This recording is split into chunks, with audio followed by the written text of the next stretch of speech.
what advice would I give? I just honestly think is find something that you're passionate about. Find something that makes you smile and do it, and make a commitment to doing it at least 3 times a week.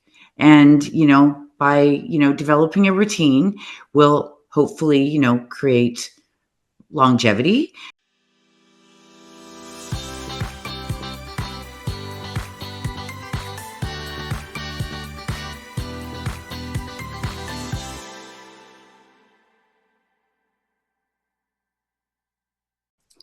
All right. Hello, everyone, and welcome back to another great episode of Let's Move Canada. We're your hosts, Dana and Luigi from the Canadian Health and Fitness Institute. And on today's episode of Let's Move Canada, we will be talking with Oxygen Yoga and Fitness CEO Jen Hamilton about what inspires her and what being healthy means to her.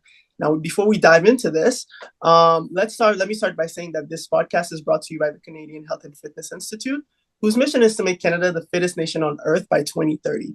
And of course, to this end, our podcast aims to raise awareness about physical and mental health. So now, introducing the person of the day, we have Jen Hamilton, the powerhouse CEO and founder, of course, of Oxygen Yoga and Fitness. And she is the brains behind the Yoga Meets Fitness infrared heat phenomenon sweeping Canada, the US, and even New Zealand. And so Jen took her passion for wellness and turned it into a movement, growing Oxygen Yoga and Fitness to over 130 studios, which is pretty amazing, right? And so today she's going to tell us a little bit about her process and how she did that, and her unique perspective on things, and what she does in and outside of this amazing, amazing phenomenon. Thank you so much for being on our podcast today, Jen, and welcome. Thank you for having me. And I'm really excited to share my story, my journey, and answer all of these wonderful questions that you have for me. Amazing. So we welcome you. And our first question is, tell us a little bit about your childhood. Where did you grow up? Were you very active as a child? What did that look like? I was very active as a child. I was born in New Westminster, British Columbia, Canada, and I was a gymnast at a very young age. I was 4, and I was a gymnast for about, 12 years. I was a gymnast for 12 years. Ironically enough, my father was my coach, and it was pretty incredible. I loved gymnastics. I skied early on as a youngster. I started when I was 6 skiing, and I was very, very active. I did gymnastics up until I was 16 years old. And my dad, as I said, was my coach. And if anything, I probably had, having my dad as my coach was maybe a little bit difficult because there was no separation ever. It was always gymnastics and talk of gymnastics. So one day I decided to be honest with my dad, and I told him that I wanted to dance. So at that point, I went into dance. I went into ballet, jazz, hip hop, and I allowed myself to be physically active through dance in my later teenage years. And so that transition happened, you said, in your later teens. So that means around high school?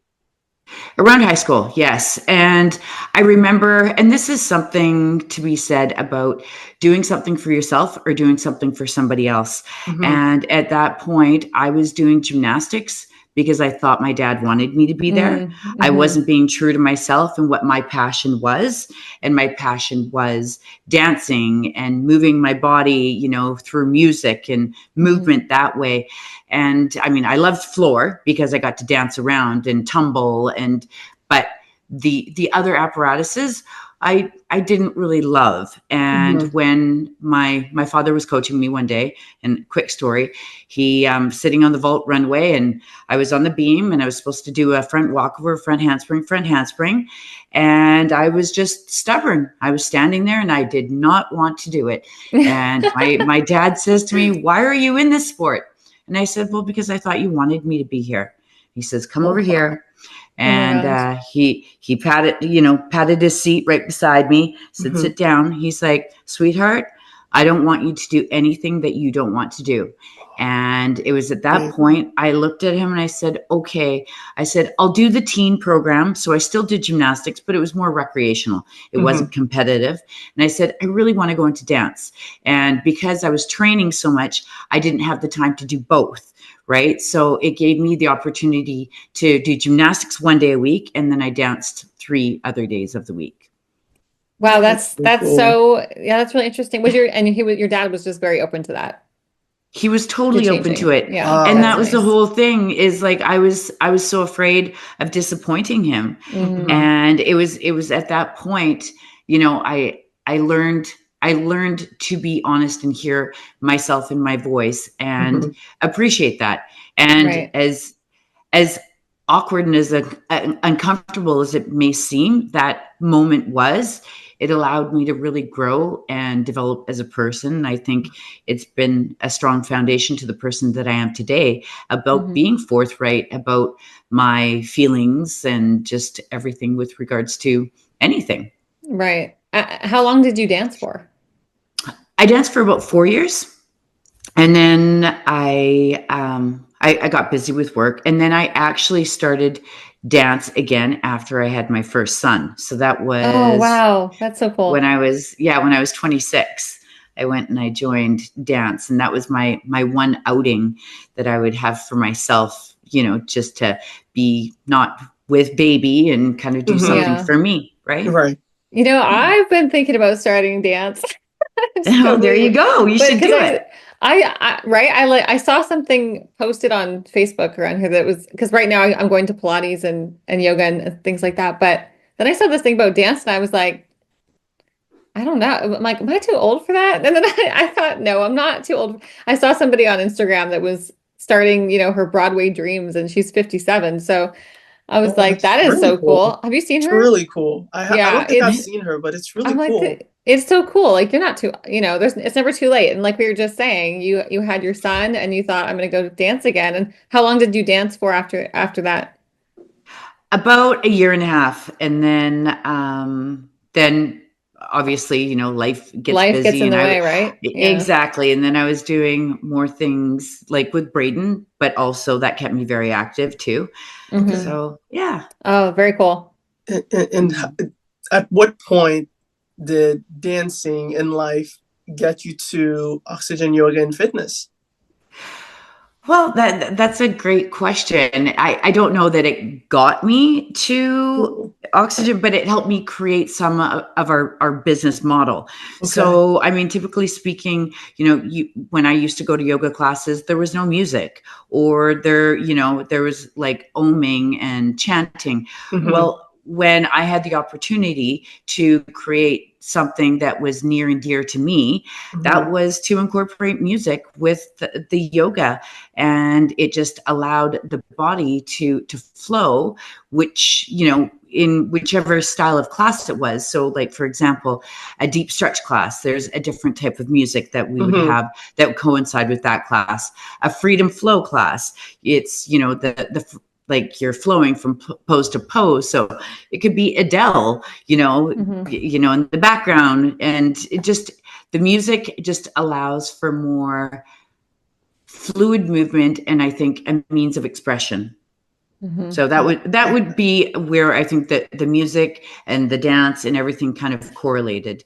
When did you start doing yoga? I started doing yoga. Oh my goodness. It was much later. I was more the fitness enthusiast, actually, ironically enough, with my dad. When I was 16, that was our father-daughter date night.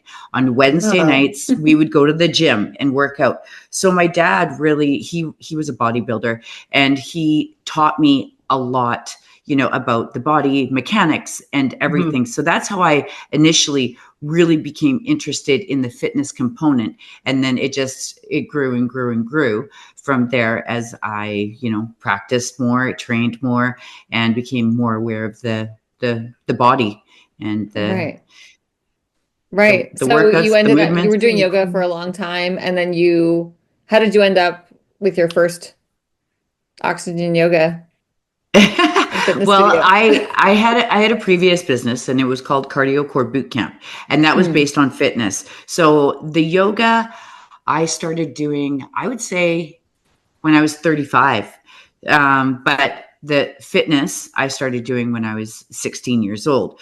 My girlfriend became a yoga instructor, and she needed people to practice with. So I started practicing with my girlfriend, and then it developed into me having an understanding of yoga and how it made me feel, and, slowing down my mind, being, a fitness enthusiast. It was always go, go, go, race, race, race.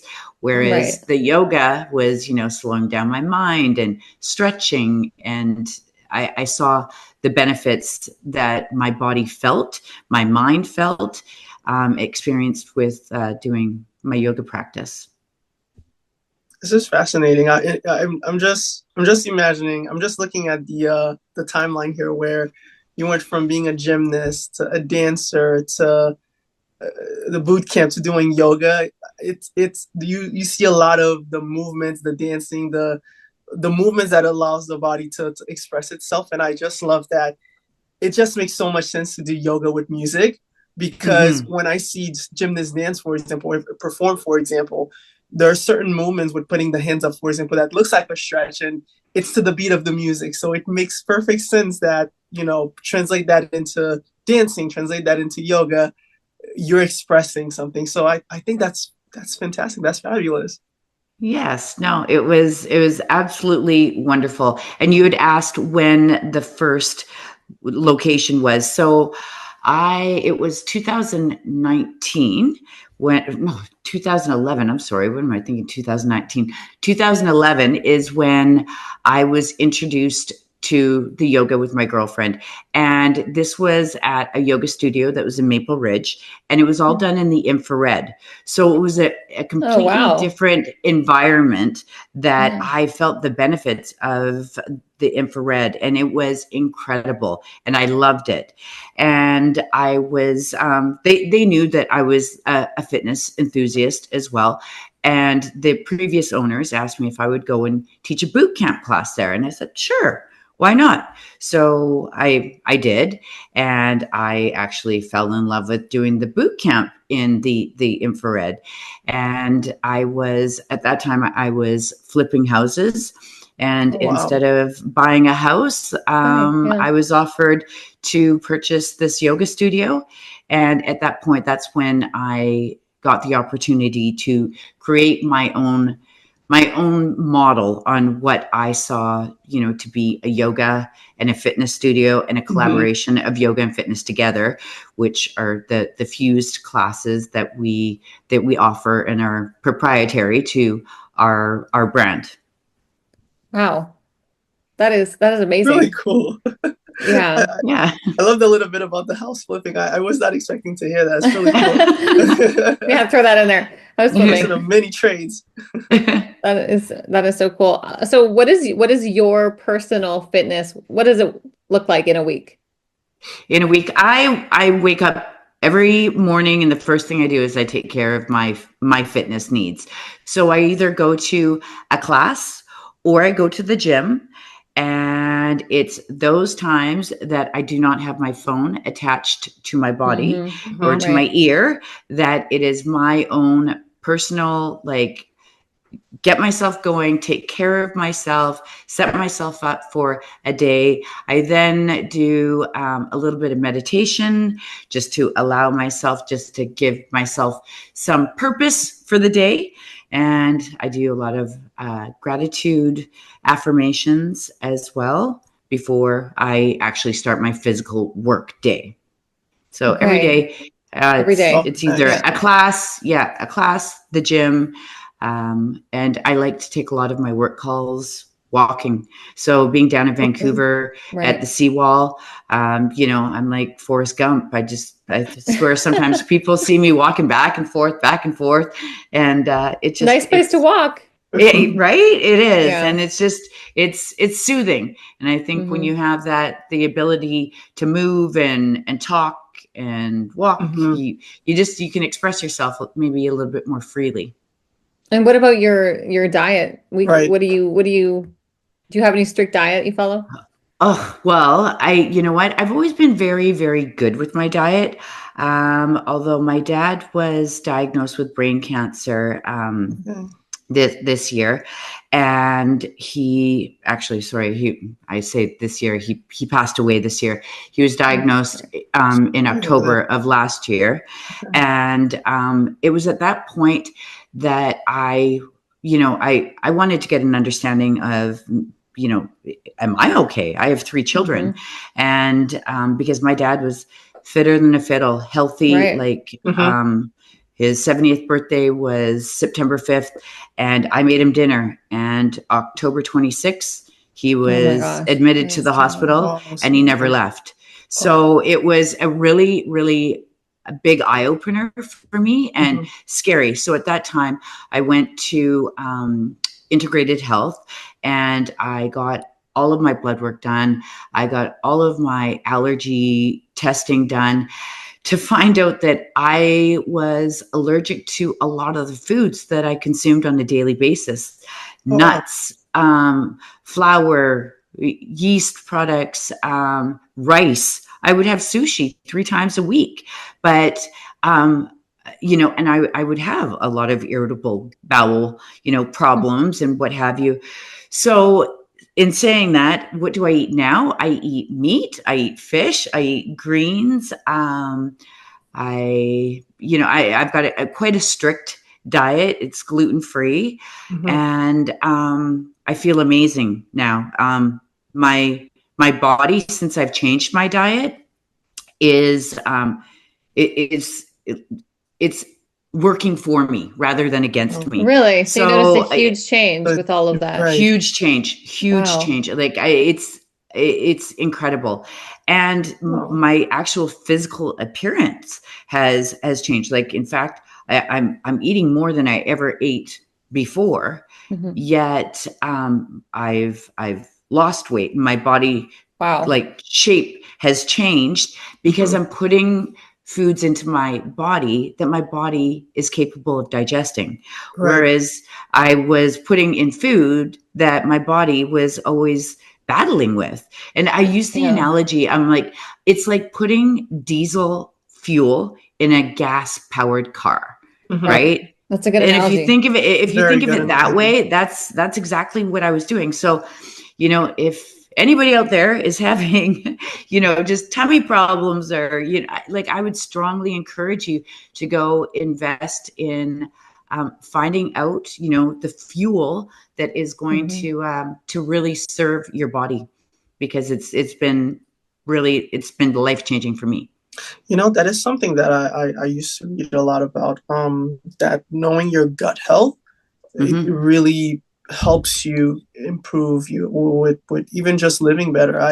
It's and funny thing is, I think it might have been yesterday or 2 days ago. I was scrolling on Instagram, and an ad popped up with Maggie Q. She's this actress who I think she was in Nikita, and she partnered with a few doctors, and I believe she has irritable bowel syndrome. I believe that's what it is, and she got to know her body well, and she found out, oh wow, with some tests there are three different types of I guess gut environments that you kind of Hmm. fall into, three different categories, and based on that, you can actually know what your gut is like and what foods are good for you, which sounds something super similar to what you've gone through. So it Yeah. sounds like, again, your body's working for you, and I'm sure your skin feels looks better, you're more radiant, you Mhm. feel better, your affirmations are stronger, so Energy levels higher, and yeah. it's That's true. amazing. It really does have such a positive effect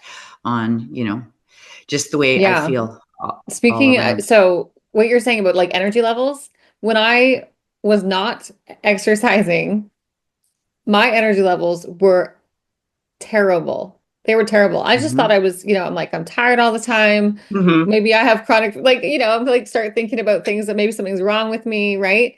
Like, and then I started moving. I started going to Pilates classes and things like this. My energy level is like completely different.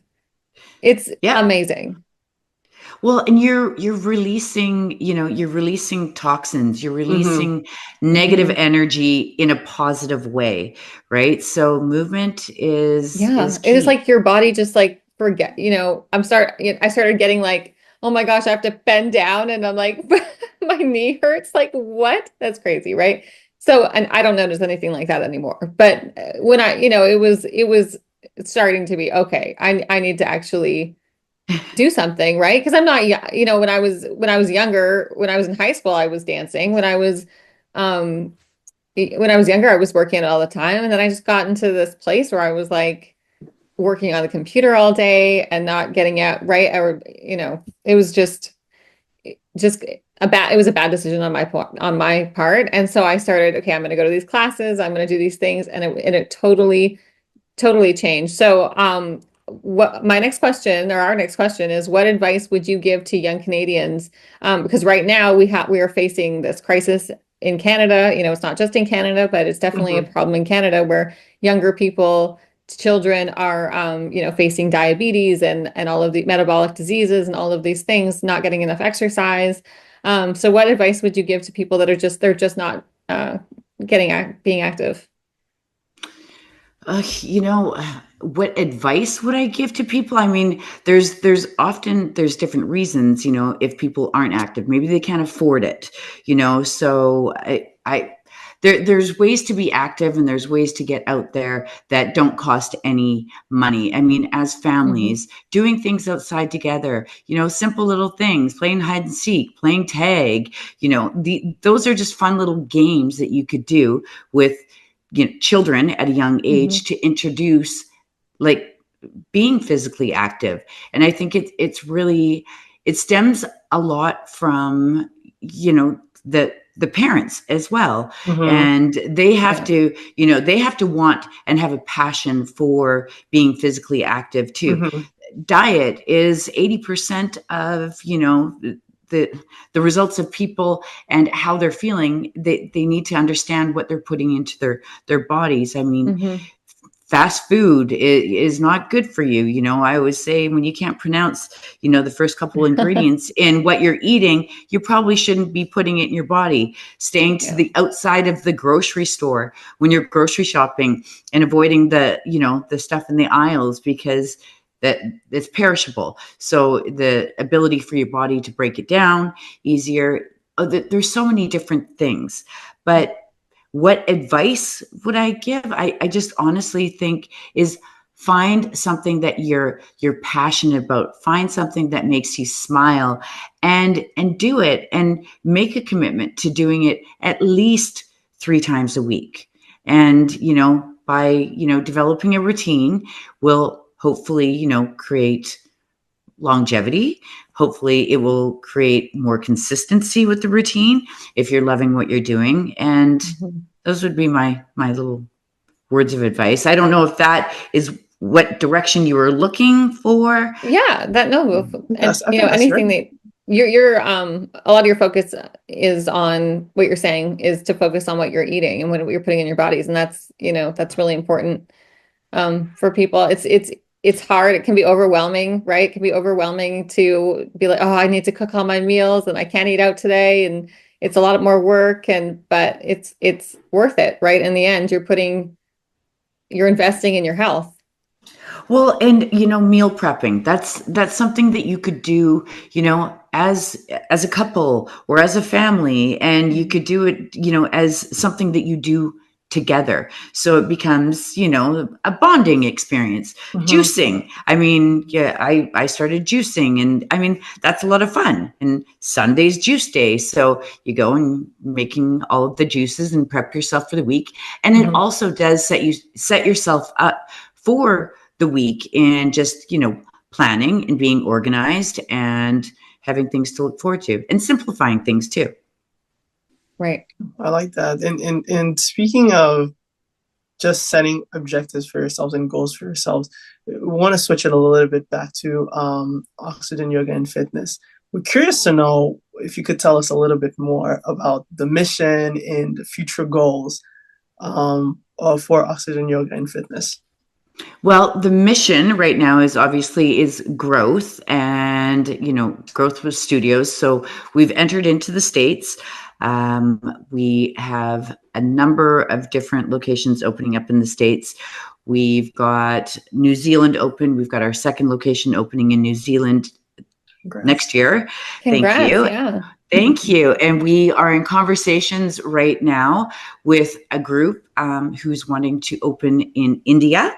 Wow. And bringing over our West Coast concept to India is beyond exciting. And like, we are overwhelmed with just introducing yoga to where yoga originated, and giving it a different flair and a different approach. I mean, obviously, we will still have traditional classes in this, but it's going to show diversity, and it's going to show the ability to make something maybe a little bit more contemporary. And that's what our programming is generally about. We are working very hard at developing our clothing line as well. So we've got a clothing line. And I shouldn't say clothing line. My daughter would kill me. Lifestyle wear. So the lifestyle wear, she's part responsible for helping head up like this element of our business. And we've got our merchandise, and we've got so many different things that we've got in our wheelhouse right now. Retreats. So we just did a retreat in Puerto Vallarta. We have our next one coming up in Bali in October. And then we've got another one in Ojai in California that's going to be at the end of June, I believe. So the retreats are just yet another layer of the business that really bring people together, build community, and allow people just to take time for themselves. Our mission statement is, I love my life. And what that translates into is, I love my life. I love myself enough to take 1 hour or 45 minutes or 30 minutes out of the day for me, and to channel my energy in, this room with like-minded people, and all there, just to really release and take time for themselves, and really, identify that it's not selfish taking time for yourself. It's unselfish, because when you do that, you in fact become a better, more well-rounded person, and you're better to the people who you surround yourself with. I love all of that. The two things for me. One, Dana and I are always talking about community. That's a popular theme in our podcast, and I just love seeing how that is something that is so intricately and carefully built so that people can actually be themselves and to love their lives, right? I think that's awesome. And thinking about that made me think about the sentence, I love my life, the mission, right? So it sounds a lot like a mantra, right? I'm curious to know if you have a mantra that you can share with the world, with our viewers or in our listeners. What is a mantra that you would be willing to share with them? Oh my goodness. My statement is, I love my life. Like, that is my mantra that I do. I say to myself every day at the end of each and every class, people make a heart in with the shape of their hands and say, I love my life. And if we really, embody that, I don't know. I'm kind of, I think that would, honestly, that would be it. It is. It's near and dear to me. To live by. Exactly. Oh, for any of our listeners, if you want to go by these words as well, we'll share the website with you at the end, and of course you'll be able to sign up for some yoga classes. Yeah. How many locations across Canada? In our network now, we've got 155 sold. Wow. And across Canada, and honestly, I'm not trying to sound silly by saying this, but it changes on a daily, with how many locations. Yeah. So we do. So specifically to Canada alone. Do you know how many in Vancouver, where you are? In Vancouver, we've got 42. 42 in Vancouver. Wow. Oh my gosh. And the reason I know this is because in each and every province, I've sold master opportunities and regions for people to act and be like me in these different regions. So we have that support for the franchisees. We have somebody who is there, boots on the ground, supporting the franchisees, being that first line of communication. You know, when talking, you know, about their studios, or if they're having difficulties, or they're wanting to share all the positive things that are happening. So each and every area has a master. In Ontario, we've got, oh my gosh, we've got like 10 masters, because it's obviously quite, you know, a bigger population, and it's a larger territory. So That yeah, is but it's amazing. been, Wow. Yeah, good. That's so amazing. I'm gonna look it up after, like, where they are in the US too. I'm in the US right now, so I'm gonna look that up and see if well, I can tell you where they are in the US. We've got Oh, two okay. opening. Yeah, two opening in Florida. We've got two opening in New York. We've got Calabasas is already open.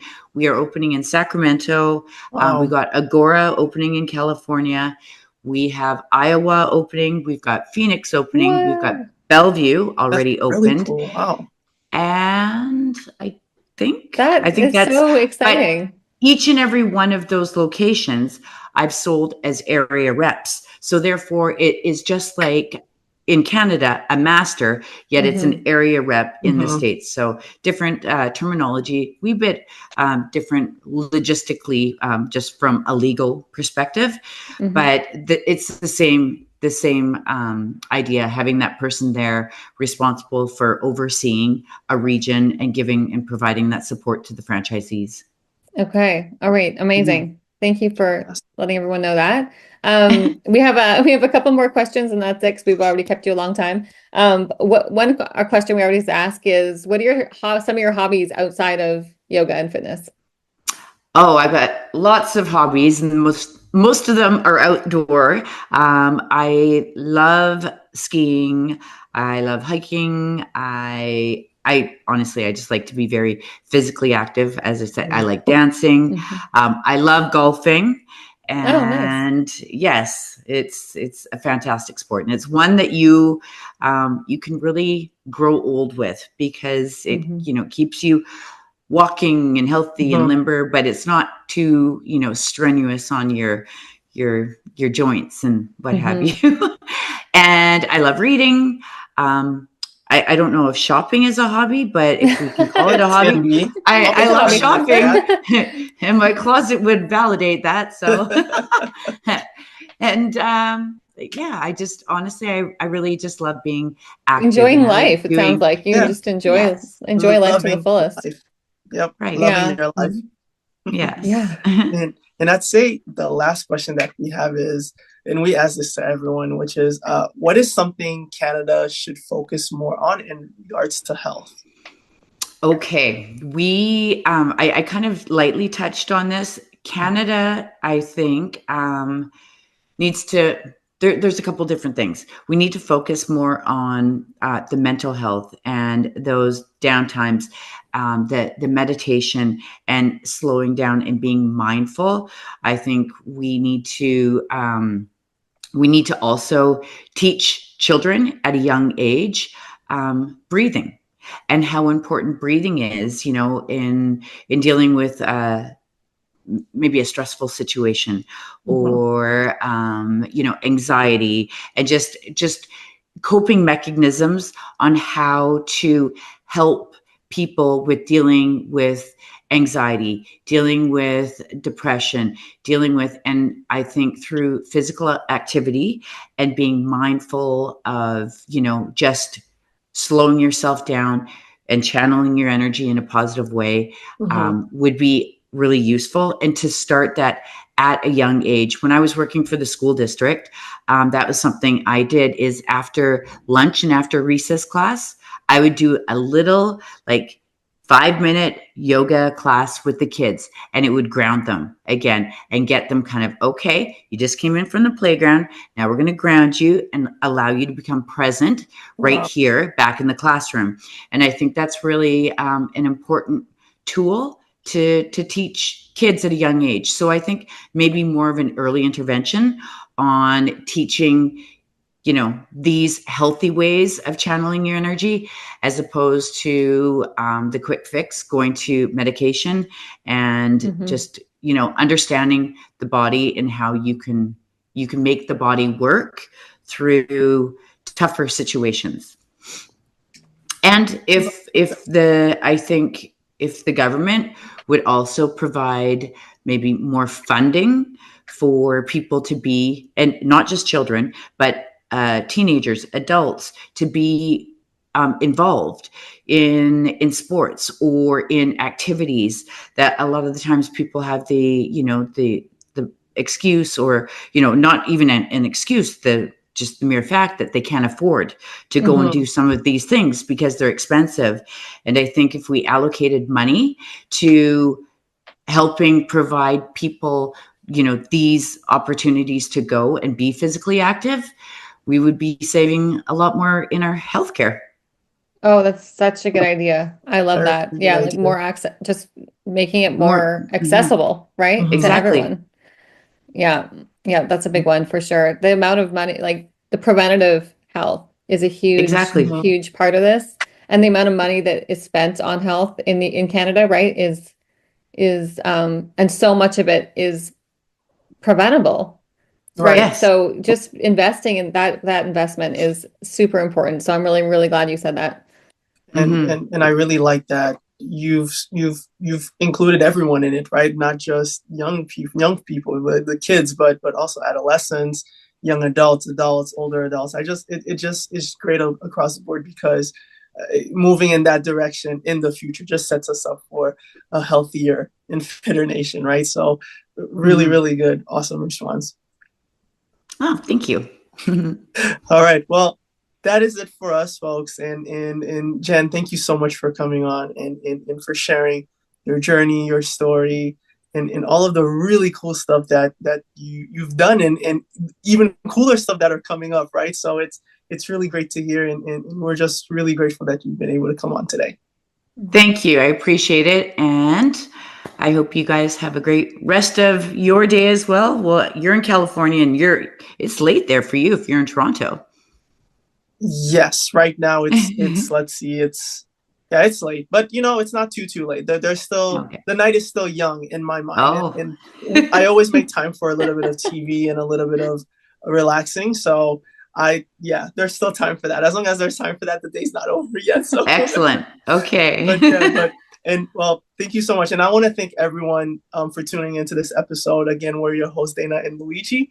And if you want to learn more about Jen, feel free to follow her on Instagram at, I'm just gonna spell it out, JENATOXYGEN, or Oxygen Yoga and Fitness at Instagram at Oxygen Yoga and Fitness, all in one word. And we'll make sure to put that down. In addition, make sure to follow our Instagram at Let's Move Canada for latest updates, or head to our website at chfi.fit if you want to learn more about our mission. You can DM us if you want to learn more about us, or if you want to see other folks come onto our podcast. And please stay tuned with all of our announcements, and we thank you. So see you next time. Take care.